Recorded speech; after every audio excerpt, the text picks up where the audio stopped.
மற்றும் இன்ஸ்டா பிரபலமாக இருக்கக்கூடிய திவ்யா கலட்சியை போலீஸ் அரெஸ்ட் பண்ணி ஜெயிலில் போட்டிருக்காங்க. போக்சோ சட்டத்தின் கீழே இவங்களை கைது பண்ணியிருக்காங்க. யார் இந்த திவ்யா கலட்சி ஜெயரஸ் அப்படின்னு சொல்லிட்டு கேட்குறீங்களா? உங்களுக்காக தான் இந்த வீடியோ. விரிவாக பார்க்கலாம் வாங்க வீடியோக்குள்ள. கார்த்திக் மாமாவை லவ் பண்ணுறேன், கார்த்திக் மாமாவை யாராவது கண்டுபிடிச்சு கொடுங்க அப்படின்னு சொன்ன அந்த டயலாக் தான் இந்த திவ்யா கலட்சியை பார்த்தாலே நம்மளுக்கு ஞாபகம் வரும். இவங்க மெயினாக சொல்லக்கூடிய இந்த டயலாகே இதுதான். இப்படி தான் இவங்க சொல்லிட்டே இருந்தாங்க. இப்போ ரீசெண்டாக அந்த கார்த்திக் என்ற நபர் கூட இவங்க வாழ்ந்து வர்றாங்க அப்படின்றது தான் நிதர்சனமான உண்மை. இந்த திவ்யா ஆரம்பத்தில் டிக்டாக்ல தான் வீடியோஸை மேக் பண்ணி அப்லோட் பண்ணிட்டு இருந்தாங்க. அது மூலியமாக தான் அவங்க ப்ராப்ளம் ஆனாங்க. அப்படி என்ன பண்ணிட்டாங்க அப்படின்னு சொல்லி கேட்குறீங்களா?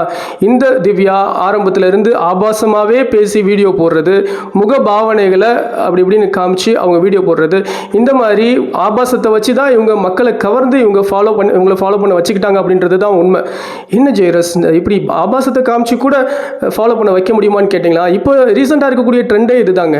லேடிஸ் வந்து அசிங்கமாக ஆபாசமாக காமிச்சாங்கன்னா அவங்க பின்னாடி போகிறதுக்கு ஒரு பெரிய ஃபாலோவர்ஸே இருக்காங்கன்னு சொல்லலாம். திவ்யா கலட்சி தவறு பண்ணுறாங்க அப்படின்னு சொல்லிட்டு சமூக ஆர்வலர் சித்ரா, அதாவது தன்னைத்தானே சமூக ஆர்வலர் என்று சொல்லிக்கொண்டு ஒரு பெண் சித்ரா என்ற பெண் மீடியாவுக்கு முன்னாடி வந்து திவ்யா கலட்சி தவறு பண்ணுறாங்க, பாலியல் சார்ந்த குற்றங்கள் பண்ணுறாங்க அப்படின்னு சொல்லிட்டு மீடியாவுக்கு முன்னாடி புகாரை வைக்கிறாங்க. இவங்க சொல்கிற குற்றச்சாட்டு தான் என்ன அப்படின்னு பார்ப்போம். இவங்க என்ன சொல்கிறாங்கன்னா, திவ்யா கலட்சி சில சிறுவர்களை அவங்களுடைய வீட்டில் வச்சு பாலியல் சார்ந்த வீடியோக்களை, இவங்களும் அந்த சிறுவர்களும் சேர்ந்து பாலியல் சம்மந்தப்பட்ட வீடியோக்களை எடுத்து சில குரூப்ஸ்க்கு, அதாவது வாட்ஸ்அப் குரூப்ஸ்க்கு இவங்க அனுப்பிச்சு விட்டு அது மூலியமாக வருவாய் ஈட்டுறதா இவங்க குற்றம் சாட்டுறாங்க. தான் குறிப்பிடக்கூடிய அத்தனை குற்றத்திற்கும் ஆதாரம் தன்னிடம் இருப்பதாக இந்த சித்ரா குறிப்பிட்றாங்க. மேலும் அவங்க நிறைய வீடியோஸை நான் திவ்யா கலட்சியோட மொபைல் ஃபோனில் நான் பார்த்தேன், அவங்க மொபைலில் நிறைய நியூட் ஃபோட்டோஸ் வீடியோஸ் அந்த மாதிரி நிறைய இருக்குது அப்படின்னு அவங்க சொல்கிறாங்க. போலீஸ் கிட்ட அவங்க சொல்கிறாங்க, அந்த மொபைலை வாங்கி இன்வெஸ்டிகேஷன் பண்ணுங்க, அதில் நிறைய ஆதாரங்கள் உங்களுக்கு கிடைக்கும்னு சொல்கிறாங்க. இந்த புகாரை குறித்து விசாரிக்க ஆரம்பிக்கிற காவல்துறை திவ்யா கலட்சி, கார்த்தி, ஆனந்த் மற்றும் சித்ராவை போக்சோ உள்பட 4 பிரிவின் கீழே அரெஸ்ட் பண்ணி விசாரணை பண்ணிட்டு இருக்காங்க.